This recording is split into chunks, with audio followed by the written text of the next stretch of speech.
Achou Levítico 10, versículo 1, diga amém. E os filhos de Arão, Nadab e Abiú, tomaram cada um o seu incensário, e puseram neles fogo, e puseram incenso sobre ele, e trouxeram fogo estranho perante a face do Senhor, o que lhes não ordenara. Então saiu fogo de diante do Senhor e os consumiu, e morreram perante o Senhor.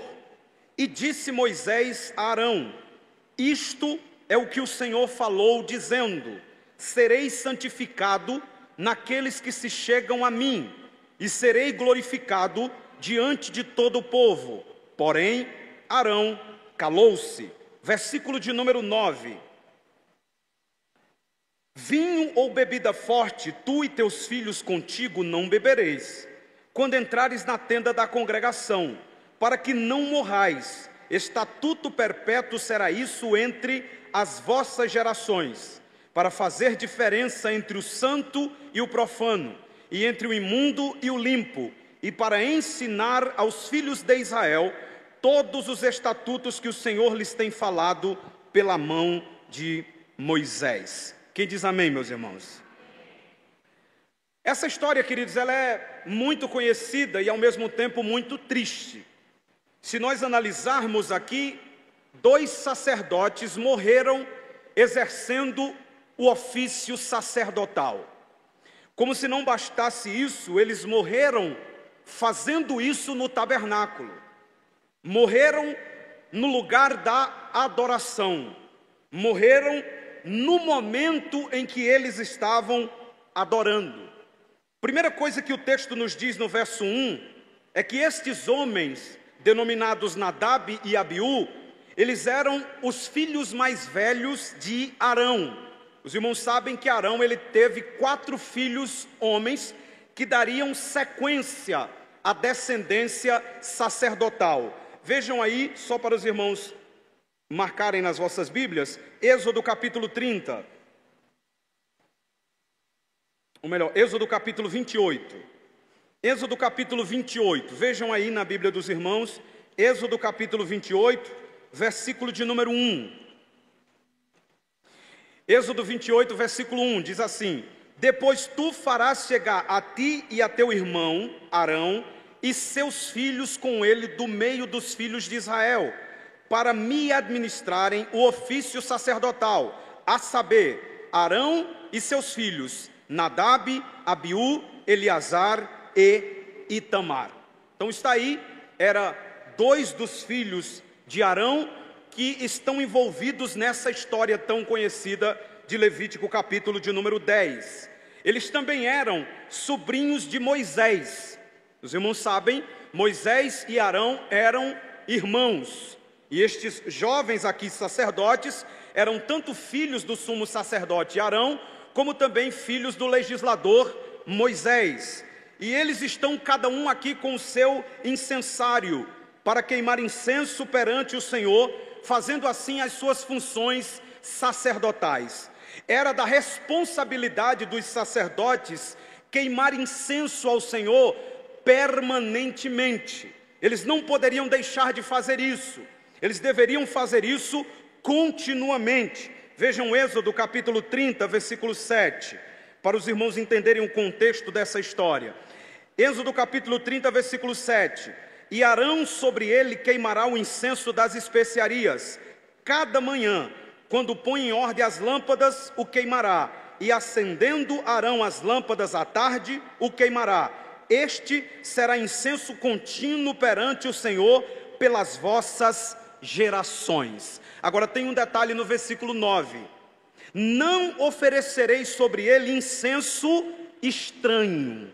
Prestem bem atenção, eles tinham que oferecer esse incenso todos os dias, pela manhã e pela tarde. Mas eles tinham que tomar cuidado, porque eles não tinham que oferecer o incenso que eles achavam que serviria.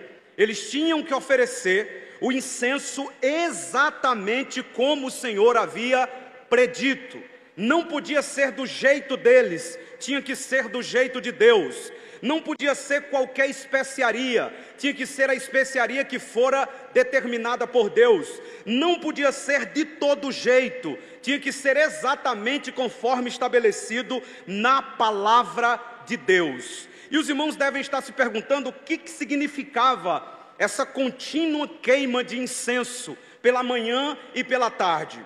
Quando nós meditamos na Bíblia Sagrada, nós vamos perceber que a queima do incenso aqui, ela simbolizava pelo menos duas coisas. Ela simbolizava as adorações dos sacerdotes representando o povo, e elas representavam também as orações dos sacerdotes representando o povo. Então a queima do incenso tinha esse propósito, falava de adoração e falava de oração. Veja comigo, por favor, o Salmo 141, verso 2.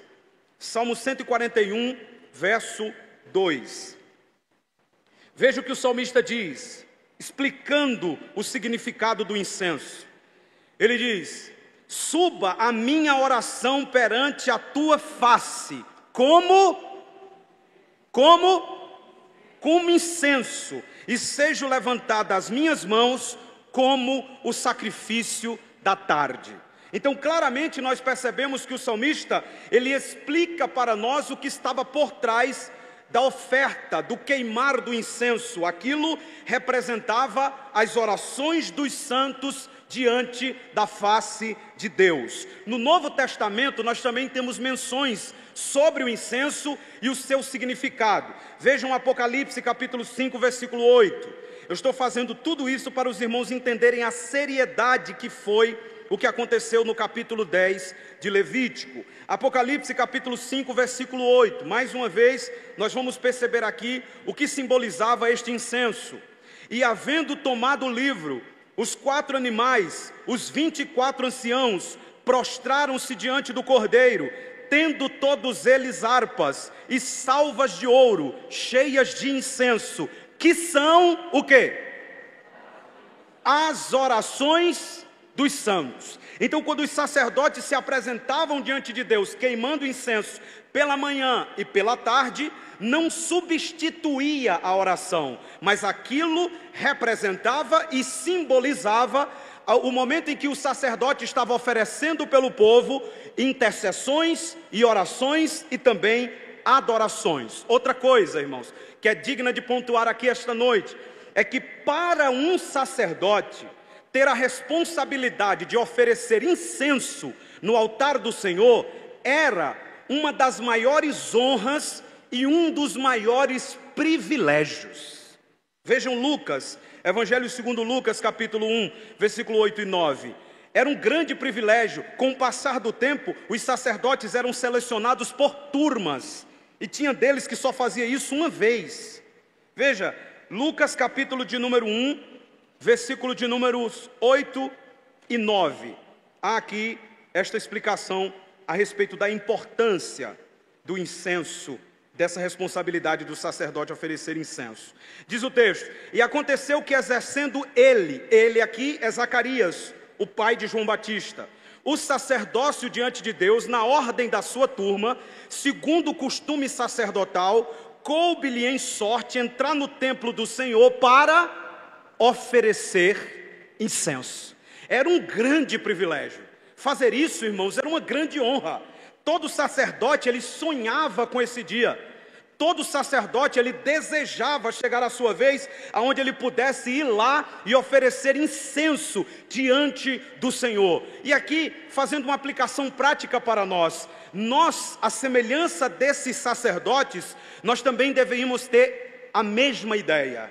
Nós devíamos ter a ideia de que a adoração que é feita ao Senhor, ela deve ser uma adoração séria, ela deve ser uma adoração santa, ela deve ser uma adoração consagrada, e nós deveríamos desejar estar nesse lugar. E quando estivéssemos aqui neste lugar, oferecendo os nossos incensos ao Senhor, adorando ao Senhor, louvando ao Senhor, nós não deveríamos perder de vista nada do que está sendo pregado, nada do que está sendo louvado. Afinal de contas, estar na presença de Deus é uma das maiores honras, é uma das maiores alegrias. Nós não deveríamos, irmãos, em momento algum nos distrair, nós não deveríamos em momento algum perder o foco. Nós não estamos em um comício na presença de um prefeito, nós estamos diante do Rei dos Reis e Senhor dos Senhores. Então nós temos que entender isso, irmãos. Nós temos que ter essa santa reverência diante de Deus. Agora note, o incenso, ele era mantido aceso perpetuamente no tabernáculo, diante do véu que separava o santo lugar do santo dos santos. Eles ficavam ali, naquele compartimento